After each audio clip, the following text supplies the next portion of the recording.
Hello friends, मैं कुमार नीरज स्वागत करता हूं आपके अपने यूट्यूब चैनल में। फ्रेंड्स, पिछला लेक्चर में मैं बताया था आपको स्वैप शेयर और ये बोला था आपको कि आपके लिए क्वेश्चन लेकर के आऊंगा। जी हाँ, प्रैक्टिकल क्वेश्चन वो घड़ी आ गई है और मैं उम्मीद ये भी करता हूं कि आप थ्योरी पढ़े होइएगा। और थ्योरी पढ़े होइएगा तो अगर कोई डाउट हुआ है तो प्लीज़ कमेंट कर दीजिएगा, क्योंकि अभी तक आपका कमेंट नहीं आया है। चलिए देखते हैं क्वेश्चन क्या कहता है। मैं क्वेश्चन पढ़ देता हूँ, फिर आता हूँ आपको बोर्ड पे, ठीक है। चलिए क्वेश्चन क्या कहता है सुनिएगा। क्वेश्चन को बिल्कुल बारीकी से सुनिएगा, क्योंकि गलती नहीं होना चाहिए। और जीरो का तो बिल्कुल इधर उधर नहीं कीजिएगा, क्योंकि पूरा सॉल्यूशन ही इस पे टिकी है। किस पे? जीरो पे, क्योंकि यही आपको हीरो बनाएगा। चलिए क्वेश्चन क्या कहता है। तो क्वेश्चन बोलता है ईस्टर्न लिमिटेड यानी कि ईस्टर्न एक इलेक्ट्रॉनिक लिमिटेड क्या है? दुकान है, ठीक है, समझिएगा। तो क्या हो रहा है? Was registered with a capital of ₹2 lakh divided into 20,000, यानी कि 2 लाख वाला है। और डिवाइड करके कितना निकल रहा है? डिवाइड करके निकल रहा है उसका 20,000। तो 2 लाख 10 का वैल्यू होगा और 20,000 कितना का वैल्यू होगा? जी बिल्कुल 1 का वैल्यू। तो बोलता है इक्विटी शेयर ऑफ 10 ईच, कितना वाला शेयर है? बिल्कुल 10 वाला शेयर है, ठीक है। और भाई कितना होता है इसमें? 3 भाई होता है, बताया था ना। जी हाँ, कौन कौन भाई है देखिएगा। तो बोलता है it offer to the public all the share at par payable, मतलब ये पार पे हो रहा है, प्रीमियम और डिस्काउंट पे नहीं, बिल्कुल प्लेन, जितना का परचेज उतना ही का सेल, ठीक है ना। बताया था ना, 10 का 10 में गया तो फिर वो क्या होगा? एट पार होगा। 10 का 12 गया तो प्रीमियम होगा, और 10 का 9 गया तो कितना होगा? जी बिल्कुल क्या? डिस्काउंट होगा। चलिए तो क्या कहता है? 3 भाई का बात आएगा अब। तो बोलता है कैसे पे हो रहा है? तो ₹2 पर शेयर ऑन एप्लीकेशन, 2 रुपया किसको? बिल्कुल। तो हम लिखते भी चलेंगे, ठीक है, और लिखते भी चलेंगे, बनाते भी चलेंगे। तो पहले थोड़ा पढ़ लेते हैं। तो 2 रुपया किसको? एप्लीकेशन को। 3 रुपया किसको? अलॉटमेंट को, ठीक है। And 3 on first call and 2 on first and final call. ये क्वेश्चन बोल दिया 2 एक फर्स्ट कॉल को दिया, फाइनल कॉल को 2 दिया, और फर्स्ट कॉल को 3 दिया। हम दोनों को एक साथ करके बना देंगे फर्स्ट एंड फाइनल। कितना हो जाएगा दोनों मिला के? 5 हो जाएगा ना। हम 5 पे कर लेंगे, ठीक है। नहीं तो फिर एंट्री और बढ़ेगा। और बोर्ड का साइज देख रहे हैं काफी ज्यादा छोटा है, और क्या होगा? डाटा को ज्यादा नीचे जाना पड़ेगा, इसलिए मैं यहीं तक रखा हूं, ठीक है ना। तो आप एक्स्ट्रा एंट्री बना लीजिएगा। मैं 2 एंट्री बना दे रहा हूं, फर्स्ट और फाइनल को एक साथ ज्वाइन करके। आप दो एंट्री मैं छोड़ रहा हूं, वो 2 एंट्री आप फर्स्ट को अलग करके फाइनल को अलग करके बना लीजिएगा, ठीक है ना। चलिए देखिएगा तो क्या बोला है। तो सब भाई का पहले जान लेते हैं एप्लीकेशन बाबू को कितना मिला है। बिल्कुल हिसाब से चलना हम लोग को। एप्लीकेशन को कितना मिला? क्वेश्चन देखिए, 3 मिला। कितना मिला? 3 मिला? नहीं ना, कितना? 2 मिला, ठीक है ना। तो लिखिए ना, तो एप्लीकेशन को 2 मिला। अलॉटमेंट को कितना मिला भाई? अलॉटमेंट को 3 मिला, ठीक है ना। और फर्स्ट कॉल को कितना मिला? तो फर्स्ट को मिला,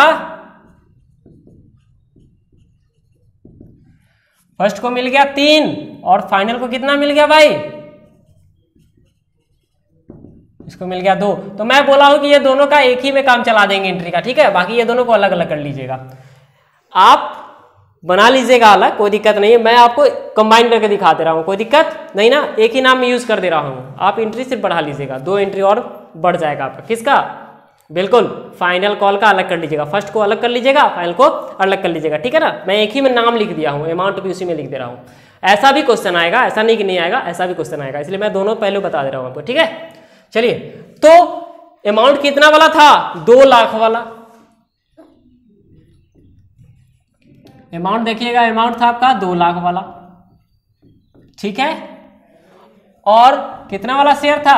10 वाला। तो 2 लाख कितना के बराबर है? 10 के बराबर है। तो 1 का वैल्यू कितना होगा? तो डिवाइड कर दीजिएगा। जैसे ही डिवाइड कीजिएगा तो कितना निकलेगा 1 का वैल्यू? तो 1 का वैल्यू आपको कितना निकल जाएगा? 1 का वैल्यू निकल जाएगा आपको कितना? बोलिए ना, डाउट है? नहीं होना चाहिए। 1 का वैल्यू निकलेगा 20,000। बिल्कुल परफेक्ट है सर, परफेक्ट होना चाहिए। 1 का वैल्यू 20,000, बिल्कुल।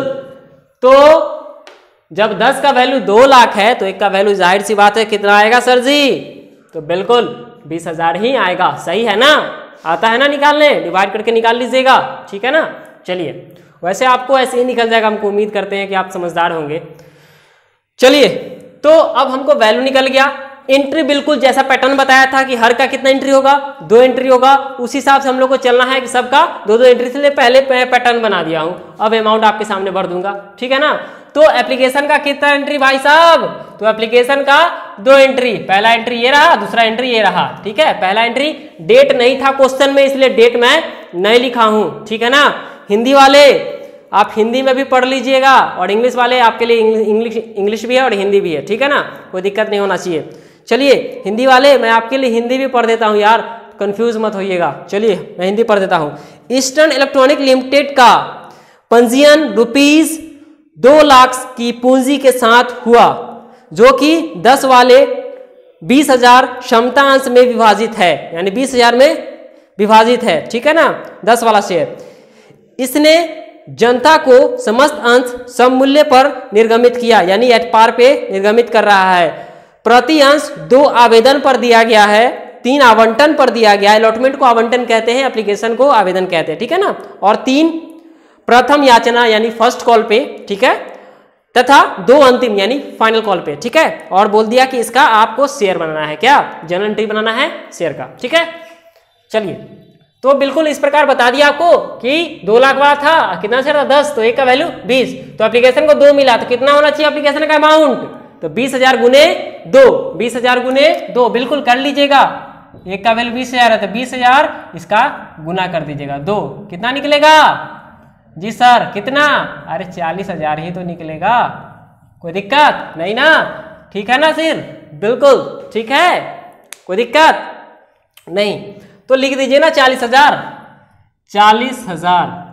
डाउट लगेगा तो बोलिएगा, थोड़ा भी डाउट लगे तो प्लीज बोलिएगा। कहाँ बोलिएगा, कमेंट में बोलिएगा, ठीक है ना। चलिए, तो 40,000, कोई शक नहीं होना चाहिए। डेबिट का अमाउंट डेबिट में और क्रेडिट का अमाउंट क्रेडिट में, इसलिए डेबिट का अमाउंट यहां लिखा हूं। अब क्रेडिट का अमाउंट लिखना है तो बिल्कुल यही अमाउंट इधर भी लिखाएगा, ठीक है, 40,000। मतलब ये जो स्पेस है ये खाली हो जाएगा, ये इधर से ये स्पेस और उधर का वो स्पेस खाली रहेगा, बिल्कुल परफेक्ट दिख रहा है, कोई दिक्कत नहीं होना चाहिए। उसी तरह ये पहला एंट्री था ना एप्लीकेशन का, दूसरा एंट्री भी तो है, तो दूसरे में भी कौन अमाउंट लिखाएगा, यही अमाउंट दोहरा जाता है, बिल्कुल दोबारा लिख दीजिए ना, कंटिन्यू कर देना है, ठीक है। एंट्री बिल्कुल पैटर्न वही है, bank account to share application account, बिल्कुल वह एंट्री था। अब share application account to share capital account, बिल्कुल वह एंट्री है, बिल्कुल अमाउंट भर दीजिए, डाउट नहीं होना चाहिए, ठीक है। डाउट होगा तो कमेंट कीजिएगा, ठीक है ना, सही है। अब ये दोनों तो मैंने लिख दिया, ठीक है, दोनों का बीइंग भी है कुछ, क्या, तो जब भी बैंक का एंट्री हो ना, उस वाले में क्या लिखेगा बीइंग में बता देता हूं, आपको कंफ्यूजन थोड़ा सा भी नहीं होगा, ठीक है ना। बैंक वाले में लिखेगा मनी रिसीव्ड, जो भी हो, जो एंट्री हो, एप्लीकेशन हो तो एप्लीकेशन मनी रिसीव्ड, यानी बीइंग एप्लीकेशन मनी रिसीव्ड, ठीक है ना। किसी का भी एंट्री हो बैंक का ना, उसके बैंक में यही लिखेगा, उसका नाम बीइंग जो हो, कॉल हो तो कॉल मनी रिसीव्ड, अलॉटमेंट हो तो बीइंग अलॉटमेंट मनी रिसीव, किसमें, सिर्फ बैंक एंट्री में, किसमें, सिर्फ बैंक एंट्री में, बिल्कुल। एप्लीकेशन का दूसरा एंट्री के बीइंग में क्या लिखना है, तो एप्लीकेशन के दूसरा वाले एंट्री में ही सिर्फ यूनिक लिखाता है, बाद बाकी सब में आपको सेम लिखाएगा, बिल्कुल देखिएगा क्या लिखाता है इसमें। तो एप्लीकेशन का जब भी बीइंग लिखेगा उसका पहला एंट्री में जो होगा, ठीक है ना, यानी बैंक एंट्री, तो आप जानेंगे कि बैंक एंट्री में आपको लिखना है क्या, जो भी मनी होगा वो रिसीव्ड, ठीक है। लेकिन एप्लीकेशन का जो दूसरा वाला एंट्री है उसमें क्या लिखाएगा, तो उसमें लिखाएगा मनी ट्रांसफर, क्या लिखाएगा, मनी ट्रांसफर, कौन सा एंट्री में, तो share application to share capital वाला एंट्री में लिखाएगा बीइंग एप्लीकेशन मनी ट्रांसफर, और ये बार बार नहीं लिखाएगा। अब बार बार क्या लिखाएगा मैं बताता हूं, तो ठीक है, ये आप लिख लीजिएगा। अब दूसरा किसका बारी आ गया भाई, अलॉटमेंट साहब का बारी आ गया। अलॉटमेंट का एंट्री क्या है, बिल्कुल जब बोला था ना कि जो एप्लीकेशन का दूसरा वाला एंट्री है वो अलॉटमेंट का पहला एंट्री बन जाएगा, और जो एप्लीकेशन का पहला एंट्री है वो इसका दूसरा एंट्री बन जाएगा, बिल्कुल इंटरचेंज कर रहा है ना, गौर कीजिएगा। जो इसका दूसरा एंट्री है वो इसका पहला बन गया, और जो इसका पहला एंट्री है इसका दूसरा बन गया। कोई दिक्कत, बन रहा है ना, बिल्कुल बन रहा है ना। चलिए, तो क्या लिखा, तो शेयर अलॉटमेंट, ठीक है, अकाउंट टू शेयर कैपिटल, बिल्कुल कितना अमाउंट था इसका, तो एक का वैल्यू 20,000, तो 3 का वैल्यू कितना, अरे बोलिए, कमेंट कर दीजिए ना, कितना, 60,000, क्योंकि 20 इंटू, बिल्कुल 20,000 गुने 3, यानी 3 से कर दीजिएगा कितना निकलेगा 60,000। कोई शक नहीं होना चाहिए शक। चलिए 60,000 डेबिट में लिख दिया, अब क्रेडिट में भी लिख देंगे 60,000। ठीक है, डाउट नहीं ना। चलिए परफेक्ट है। अब यही अमाउंट बिल्कुल इसका उल्टा वाला एंट्री यहाँ लिखा हुआ है। ठीक है, अलॉटमेंट का bank account to share allotment account. Amount क्या लिखाएगा इसमें, बिल्कुल रिपीट कर दीजिए ना, उसी का तो दूसरा एंट्री है। ठीक है ना, रिपीट कर दीजिए 60,000। बिल्कुल परफेक्ट है ना, कोई दिक्कत नहीं होना चाहिए। आगे बढ़े, ठीक है बढ़ते हैं। चलिए आगे क्या है, तो आगे बढ़ने से पहले बिंग तो बता दीजिए, छोड़ दीजिएगा क्या, नहीं छोड़ेंगे। तो इसका बैंक का जान गए थे एंट्री, बैंक के एंट्री में क्या करना था, मनी रिसीव्ड करना, जो भी मनी होगा। बिल्कुल अलॉटमेंट के भी बिंग में मनी जहां बैंक का एंट्री होगा उसमें मनी रिसीव ही लिखेगा, अलॉटमेंट मनी रिसीव्ड बैंक वाले में। लेकिन जहां बैंक नहीं होगा वहां क्या लिखाएगा, तो वहां लिखाएगा बीइंग अलॉटमेंट मनी ड्यू। ठीक है ना, बीइंग अलॉटमेंट मनी ड्यू, क्योंकि उसके शेयर एप्लीकेशन वाले में क्या लिखाया था, मनी ट्रांसफर, लेकिन इसके शेयर अलॉटमेंट वाले में क्या लिखा रहा है, मनी ड्यू। बिल्कुल यही मनी ड्यू, बिल्कुल जो आपका अलॉटमेंट का दोनों लिखा हुआ है ना पैटर्न, वही बीइंग सेम किसमें यूज होगा, बिल्कुल आपके कॉल में यूज हो जाएगा, चेंज करने की आवश्यकता नहीं है। ठीक है ना, उसके बैंक एंट्री में मनी रिसीव लिखिएगा और उसके नॉर्मल वाले एंट्री में, यानी कि जो फर्स्ट और फाइनल कॉल का जो होगा शेयर कैपिटल वाला एंट्री में, उसमें लिखिएगा मनी ड्यू। बिल्कुल ठीक है, क्लियर है ना।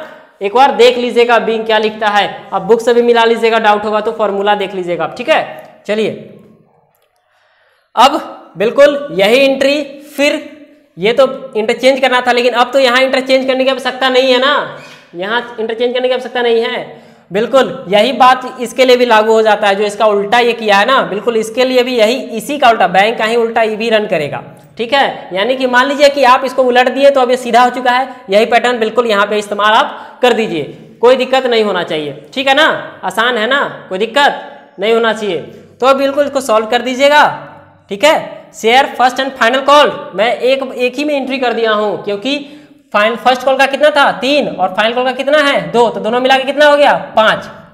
ठीक है ना, दोनों मिला के हो गया आपका 5। ठीक है, तो एक का वैल्यू 20,000, तो 5 का वैल्यू कितना होगा, जोड़ लीजिए ना, कितना बताइए तो सही, 1 लाख होगा, होगा ना, बिल्कुल होगा। चलिए तो 1 लाख होगा, बिल्कुल होगा ना। चलिए ना, तो लिख दीजिए ना, तो सोचना क्या है, चलिए लिख देते हैं,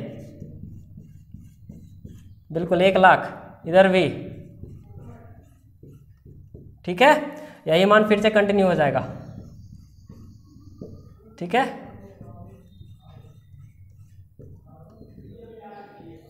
चलिए ये टोटल हो गया, इसमें अब कुछ नहीं करना है आपको। ठीक है, ये वीडियो आपको समझ में आया होगा, उम्मीद करते हैं। अब बहुत आसान है, बिल्कुल कोई डाउट, आसान है ना, कोई डाउट नहीं है ना। अगर कोई भी डाउट लगे आपको प्लीज कमेंट कीजिए। ठीक है, अगर वीडियो पसंद आया होगा तो प्लीज लाइक करना नहीं भूलिएगा। अगर और भी ऐसा वीडियो आपको चाहिए तो प्लीज चैनल को सब्सक्राइब कीजिए, ताकि आपको रेगुलर नोटिफिकेशन आता रहेगा और आपको पता चलेगा कि वीडियो आ चुका है। ठीक है, अगर आपको पसंद आया ये वीडियो तो प्लीज लाइक कीजिए और दोस्तों के बीच में शेयर कीजिए। ठीक है, और मेरे नेक्स्ट वीडियो का इंतजार कीजिए, आपके लिए न्यू पैटर्न पे क्वेश्चन और लाऊंगा, बहुत सारा जो प्रीमियम पे बचा है, डिस्काउंट पे बचा हुआ है। ठीक है, और मैं आपके लिए इससे भी बेहतर वीडियो लाऊंगा अभी। ठीक है, इसलिए आप कंटिन्यू क्लास को कीजिए, बिल्कुल छोड़िएगा मत एक भी वीडियो, क्योंकि गैप होगा तो फिर परेशानी हो जाएगी। ठीक है, मिलते हैं नेक्स्ट वीडियो में, जय हिंद।